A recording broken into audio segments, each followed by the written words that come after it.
Hi, today's capsule is going to be around the topic of challenges in manufacturing.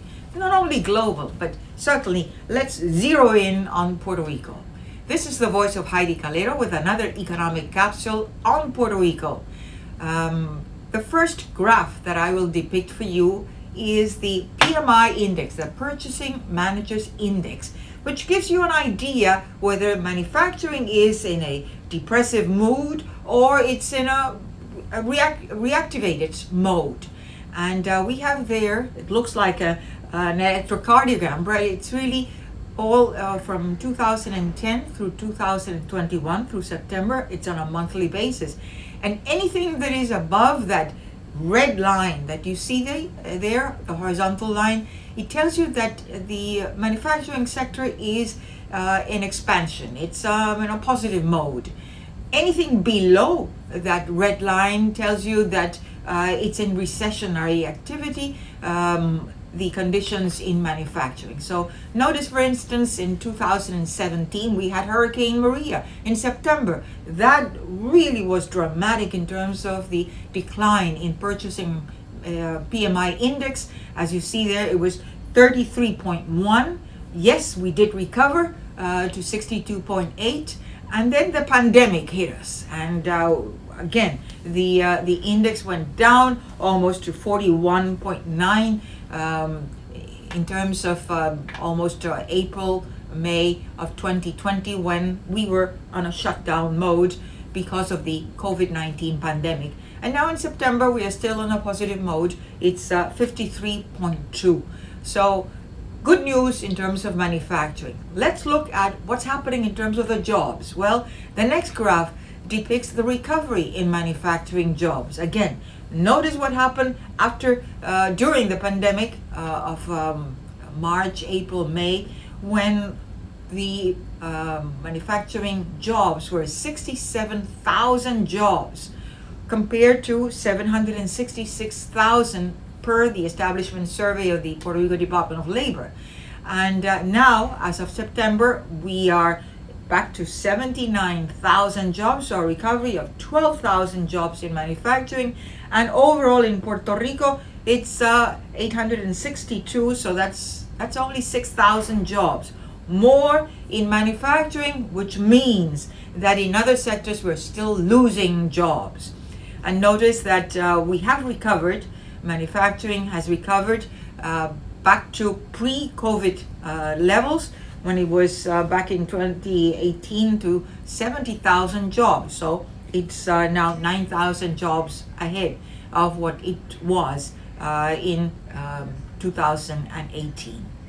But all these relatively good news really present challenges to manufacturing with the current environment that we are facing. And this next table depicts on the left-hand side some of the challenges that we are identifying for manufacturing, and on the right-hand side, possible solutions or comments to those challenges. The first one is that most of these pharmaceuticals, as well as other manufacturing companies in Puerto Rico and globally, are focused on rebuilding their revenue streams. So they are looking either for increasing prices, new products, new markets, and that implies that they have to identify supply networks for some of the components that they need.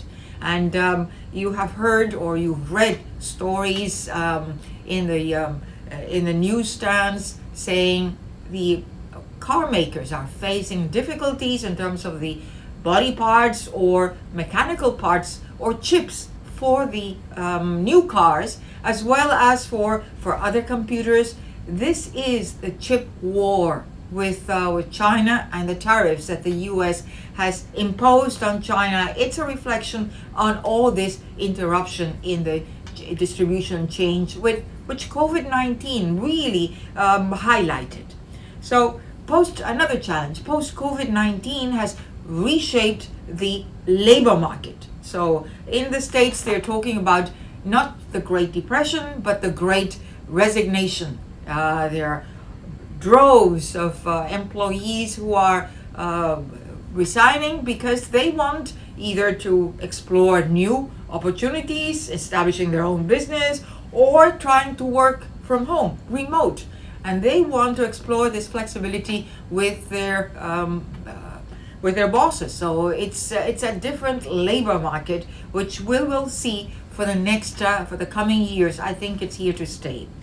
What possible solutions? Well, you need to identify that bank talent and flexible job arrangements. And when I say bank talent, job talent, you also have to make partner with universities, so that those students who will be graduating from universities, by the time they graduate, you as an employer already have identified those human resources that you need. So it's a good idea to start identifying them.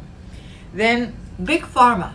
Right now, Congress is scrutinizing the high prices because this AARP, which is a very, very robust lobbyist for the senior people, is saying, look, diabetes, high blood pressure, other regular medicines for diagnostic conditions, for conditions that we are experiencing in our old age, they are just too high, and compared to other countries which are cheaper. So Congress is looking at that. What can pharma, which is a big center here in Puerto Rico, do? Well, they have to really go forward in terms of research and development, identifying new products and certainly new markets. Well, another challenge is all the temporary disruptions which are seeing in the supply chain because of COVID-19 and the maritime crisis that we are seeing with the Asian trade, the increase in all these tariffs, the increase in cost from the truckers. There's not enough port infrastructure, and so all these ships, many of them are waiting in California, in Los Angeles, almost 2 weeks to unload their cargo. So all that is really making causing demand, which is really rampant now because of the flexibility after the COVID-19, which has been going down because of increased vaccination. Well, and there's not enough supply. So what can some of these pharma or some of these manufacturing companies do? They have to partner with identify local producers and secure shipping contracts in advance. And certainly for Puerto Rico, we need more competition in the management of the ports. We cannot, this is an island, we cannot just rely on one company to really deal with the port operators. And finally, we have the international agreements to tax multinational companies. That's the international minimum tax of 15%, which President Biden has been discussing with other G20 leaders this week and last week.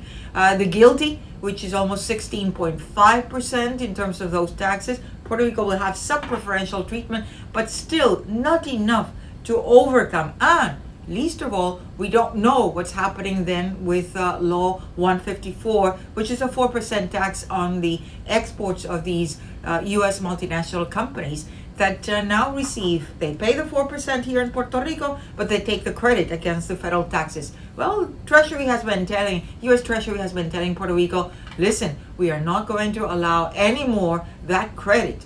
But we haven't heard what Puerto Rico has said. The oversight board, PROMESA board, has been counting on those revenues, even in their forecast for the next 5 to 10 years. So irreconcilable conflicts. And another thing that Puerto Rico is making harakiri on itself.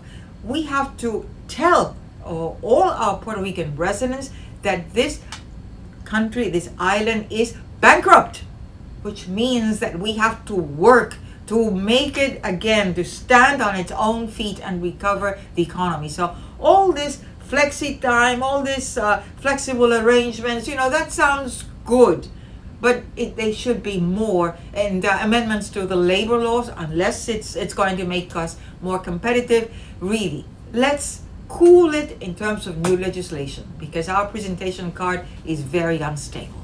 Until the next one, don't forget to give us a like in the voice of Heidie Calero, and let us know what economic capsules you liked and topics that you would like us to discuss.